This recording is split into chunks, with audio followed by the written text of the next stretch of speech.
تو پھر کیا کشش ثقل کا انکار کر دیا جائے؟ جی نہیں، ماننا ہی پڑے گا۔ جب تک زمین کی کشش ختم نہیں ہو جاتی آپ کو کشش ثقل کو اس کی صفات کی بنیاد پر ماننا پڑے گا، چاہے وہ آپ کو ملے یا نہ ملے۔ اب فرض کریں میں کہوں کہ کشش ثقل کو ثابت کرو تو یقیناً سائنسدان میرے سامنے چیزوں کے گرنے کی عقلی توجیہ ہی ثبوت کے طور پر پیش کریں گے۔ پھر بھی اگر میں کمال ڈٹائی سے انکار کر ڈالوں کہ میں کشش ثقل کو نہیں مانتا، اس وقت تک جب تک وہ میرے سامنے نہ آ جائے تو مجھ سے چیزوں کے گرنے کے متبادل توجیہ مانگی جائے، مجھے دینی ہی پڑے گی، ورنہ اقرار لازم ہے، ماننا ہی پڑے گا کہ کشش ثقل موجود ہے۔ یہی معاملہ خدا کا بھی ہے۔ میں خدا کو کیوں مانتا ہوں؟ اس کا تعلق میرے ذہن میں اٹھنے والے سوالات سے۔ یہ سوالات اسی نوعیت کے ہیں جس نوعیت کے سوالات نے نیوٹن کو گریوٹی کا تصور۔ کیا اس نے گریوٹی کو دیکھ لیا تھا، چھو لیا تھا؟ جی نہیں، اس نے گریوٹی کو نہیں بلکہ سیب کو دیکھا تھا۔ سیب کے نیچے گرنے سے اس نے یہ اندازہ لگایا کہ کوئی نادیدہ قوت ہے جو اشیاء کو زمین کی طرف کھینچتی۔ اس کو منطقی استدلال کہتے، یعنی بغیر دیکھے محض صفات کی بنا پر کسی کے وجود کا یقین کریں۔ سوال تو ہر انسان کے ذہن میں اٹھتے ہیں، سوچنا انسان کا خاصہ ہے۔ اس سوچ کی بنیاد پر وہ تصورات قائم کرتا ہے۔ کسی کی سوچ اور سوالات اسے خدا کے وجود کا یقین دلا دیتے ہیں اور وہ مومن کہلاتا ہے، بلیور کہلاتا ہے۔ کسی کی سوچ اور سوالات اسے نان بلیور بنا دیتے ہیں، یعنی کہ ملحد بنا دیتے ہیں۔ میرے سوالات جو پہلے تھے وہی آج بھی ہے۔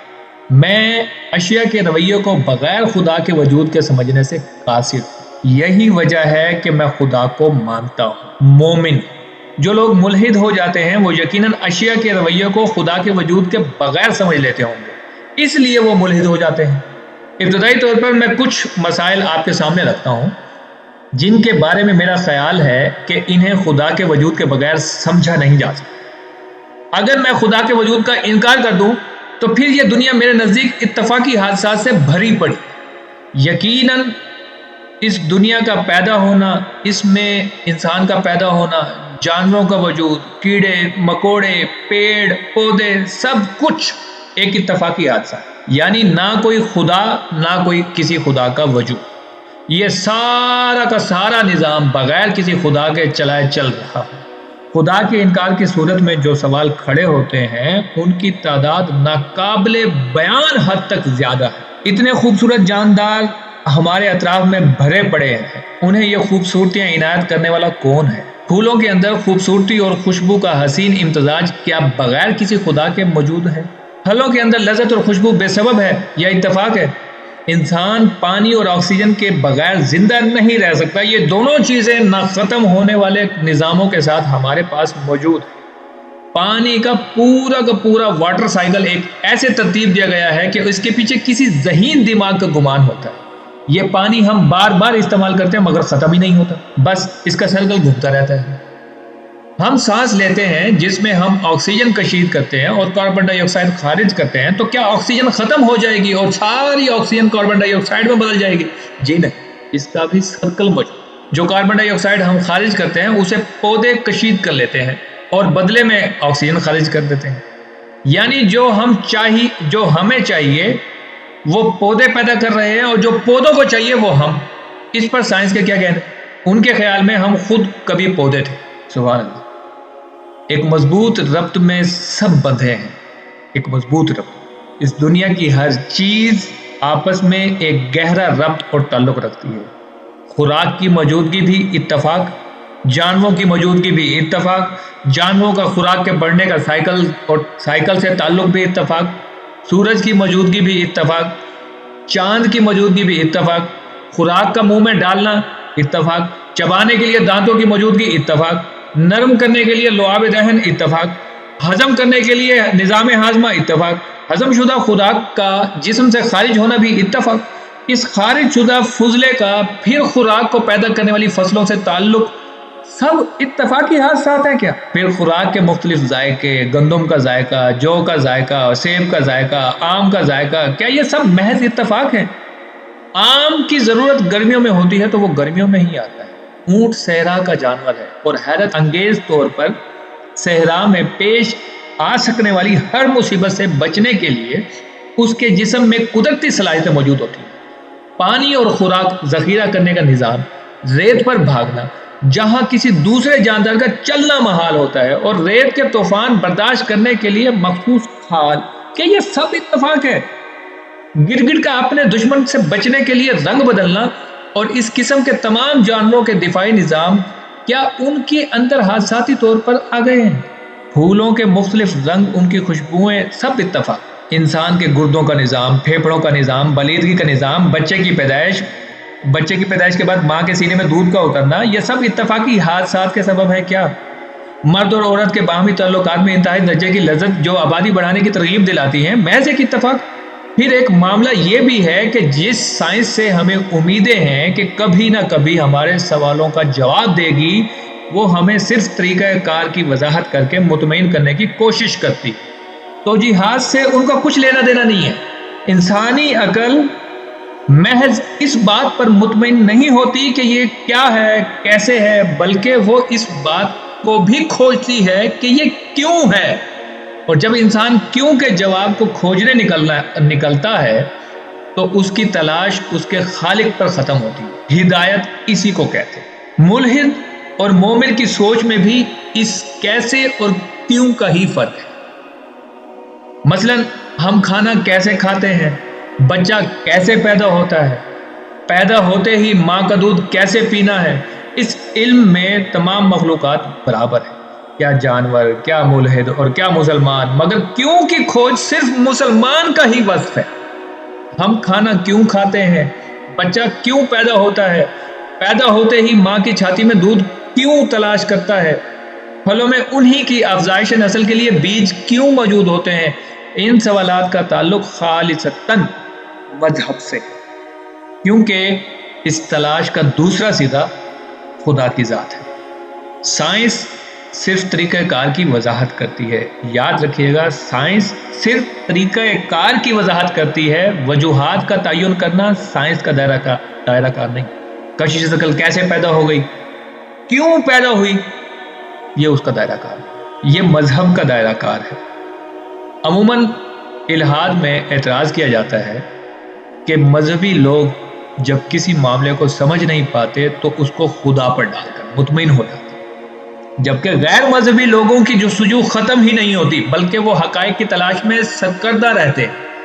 مگر میرے الحاد سے ٹکراؤ کے بے شمار تجربوں کا نچوڑ یہ ہے کہ یہ بات اس دنیا کا سب سے بڑا جھوٹ ہے، سب سے بڑا جھوٹ ہے۔ میں نے جب بھی کسی ملحد سے کیوں کا سوال اٹھایا ہے اسے بھاگتے ہی پایا ہے۔ بہت کم ملحد ایسے ٹکرے جنہوں نے جواب دینے کی ناکام کوششیں کی، مگر حقیقی معنوں میں کسی بھی کام کے ہونے کی وجوہات کو تلاش کرنے کی کوشش نہ ملحد کرتے ہیں اور نہ سائنسداں، کیونکہ عقل بتاتی ہے کہ یہ تلاش خدا پر ایمان پہ جا کر ختم ہوتی ہے۔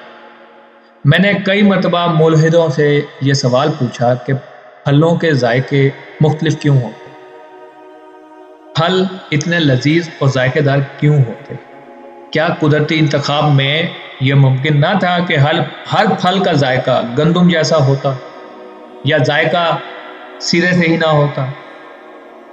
ضرورت کیا تھی ذائقے کی؟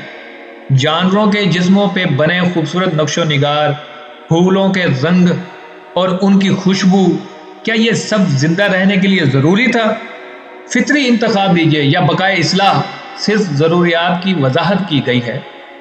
آپ کو بس یہی کہانیاں سننے کو ملیں گی کہ جس چیز کی ضرورت پڑتی چلی گئی وہ خود بخود اگتی چلی گئی، اور جو چیز غیر ضروری تھی وہ ختم ہوتی چلی گئی۔ اور اگر سوال پوچھا جائے کہ ڈائناسورز کیوں ختم ہو گئے تو جواب ملتا ہے کہ وہ اپنے ماحول سے مطابقت نہیں رکھتے، اس لیے ناپید ہے۔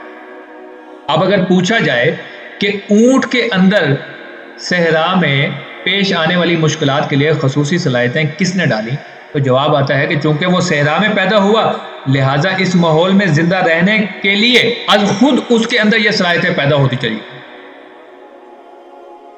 یعنی ایک طرف ایک جانور جو ماحول سے مطابقت نہ ہونے کی وجہ سے ناپید ہو گیا اور دوسری طرف ایک جانور جس نے ماحول سے مطابقت نہ ہونے کے باوجود اپنے آپ کو برقرار رکھا بلکہ اس کے اندر خود بخود ایسے اعضاء پیدا ہو گئے کہ وہ صحرا میں زندہ رہ سکے. کیا کہیے اب اس کو کیا کہیے کہ ایک جاندار فطری انتخاب کی بھیڑ چڑھ گیا دوسرا بقائے اصلاح کا منظور نظر ٹھہرا. مجھے تو آج تک یہ بھی نہ سمجھ آیا کہ فطری انتخاب میں فطرت سے کیا مراد ہے. انتخاب کے لفظ سے لگتا ہے کہ یہ کوئی رینڈم سلیکشن نہیں بلکہ سوچا سمجھا انتخاب. کسی نے سوچا کہ اونٹ کو باقی رہنا ہے اور ڈائناسورز کو ناپید ہو جانا چاہیے. صرف ان دو جانوروں کی مثالوں سے کئی سوال جنم لیتے مگر جواب دینے والا کوئی نہیں. سائنس جو کہ عقل سے تعلق رکھتی ہے وہ میرے ایک ہی نوعیت کے پوچھے گئے سوالوں کے دو مختلف اور متضاد جواب کیسے دے سکتے. ڈائناسورز کیوں ناپید ہو گئے؟ کیونکہ وہ ماحول سے مطابقت نہیں رکھ پاتے تھے. اونٹ کیوں ناپید ہوئے؟ کیونکہ اونٹوں نے ماحول کے مطابقت سے اپنے اعضاء کو ڈھال لیا. ارے یہ کیا بات ہے او بھائی. پھر ڈائناسورز نے کیوں نہ اپنے آپ کو ماحول میں ڈھال لیا ماحول کی مطابقت کے مطابق اپنے آپ کو ڈھال لیا. اونٹ صحرا کا جانور ہے جس کو کئی روز بغیر غذا اور پانی کے سفر کرنا پڑتا ہے. قدرت نے اس میں ایسی صلاحیت پیدا کر دی کہ وہ اپنے کوہان میں غذا اور پانی کو سٹور کر لیتا ہے. یہ قدرت کون ہے؟ کسی کو نہیں پتا. یہ کیوں سے متعلق کوئی ایک سوال تھوڑی ہے. نہ ہی ہر جانور اپنی پیٹھ پر کوہان لیے گھوم رہا. جتنی مخلوقات ہیں اس سے کئی گنا زیادہ سوال ہر جانور ایک مختلف صلاحیت لیے گھوم رہا ہے. گرگٹ رنگ بدلتا ہے یہ اس کے دفاعی نظام کا حصہ ہے. جس چیز پر وہ موجود ہوتا ہے اسی کا رنگ اس جیسا ہو جاتا ہے. اس کا دشمن اسے دیکھ نہیں پاتا. گرگٹ کے اندر رنگ بدلنے کا یہ نظام کسی انتہائی ذہین دماغ کی فنکاری ہے مگر کس کی؟ کیا آپ کو لگتا ہے کہ گرگٹ اتنا ذہین جانور ہے کہ اس نے خود بخود اپنے اندر یہ صلاحیت پیدا کر لی ہوگی یا یہ بھی قدرت کا ہی کارنامہ ہے؟ اس کا مطلب قدرت اپنے پاس ایک عدد ذہین دماغ بھی رکھتی ہے. اب سوال یہ ہے کہ کیا ہر جانور رنگ بدلتا ہے؟ نہیں. جتنے جانور اتنے ہی دفاعی نظام. ایک سے بڑھ کر ایک نظام. دریا میں ایک مچھلی ہے جس کا نام ایل رکھا گیا. وہ کسی بیرونی لمس پر کوئی اس کو ٹچ کر لے اپنے جسم میں کرنٹ پیدا کرتی ہے. وہی کرنٹ جسے ایجاد کرنے میں انسان کو نہ جانے کتنے عرصے دماغ کھپانا پڑا وہ مچھلی اس کرنٹ کو پیدا کرنے کے لیے کوئی دماغ استعمال نہیں کرتی. ایک خودکار نظام ہے. آپ بس مچھلی کو چھو لیں وہ کرنٹ پیدا کرنا شروع کر دیتی. کرنٹ بھی تھوڑا بہت نہیں بلکہ ہلاکت خیز کرنٹ, تھڑکانے والا کرنٹ. سانپ کے منہ میں زہر ہوتا ہے جو دشمن کے خلاف بہترین ہتھیار ہے. یہ زہر اس کے منہ میں کیسے آیا یہ سائنس کا موضوع ہے. مگر کیوں آیا؟ تاکہ وہ اپنا دفاع کر سکے. مگر وہ کون ہستی ہے جو ہر ایک مخلوق کو ایک مختلف نوعیت کے دفاعی نظام کے ساتھ پیدا کر رہی ہے؟ سانپ کے پاس تو اتنی عقل نہیں ہوتی کہ وہ اپنے دفاع کے لیے اپنے اندر کوئی نظام از خود پیدا کر لے. یقیناً یقیناً یقیناً کسی بیرونی قوت کا داخل ہے. مگر وہ قوت کون ہے؟ قدرت, ارتقا یا خدا؟ قدرت کو بقول ملحدین کہ یہ خودکار ایک نظام ہے, خودکار, خود بخود ہی سب کچھ, اس کو وہ قدرت کہتے ہیں. اگر یہ سارے دفاعی نظام خود بخود پیدا ہو رہے ہوتے تو ان میں اتنی ورائٹی کیوں ہے؟ سانپ میں بھی زہر ہوتا, گرگٹ میں بھی زہر ہوتا, ایل میں بھی, یا پھر سانپ بھی رنگ بدلتا, گرگٹ بھی رنگ بدلتا, ایل بھی رنگ بدلتی, یا سانپ بھی کرنٹ مارتا, گرگٹ بھی کرنٹ مارتا اور ایل بھی کرنٹ مارتا. تو میرا خیال میں جو پہلا شخص تھا اس کی منطقی سوچ, منطقی دلائل سمجھ میں آنے والے ہیں, سمجھ رہے ہیں, جس کو ہم مومن کہتے ہیں. آپ کو میں نے اتنی ساری مثالیں دی ہیں اور بڑی لمبی تمہید باندھی ہے. امید کرتے ہیں آپ کو چیزوں کی سمجھ آئی ہوگی. اگر پھر بھی سمجھ نہیں آئی تو آپ نیچے اپنا کمنٹ سیکشن میں اپنے سوالات، اپنے ریمارکس، اپنے فیڈ بیکس مینشن کر سکتے ہیں. میں کوشش کروں گا کہ ان پر ڈسکشن ہو. ملتے ہیں اگلی ویڈیو میں، تب تک کے لیے اللہ نگہبان.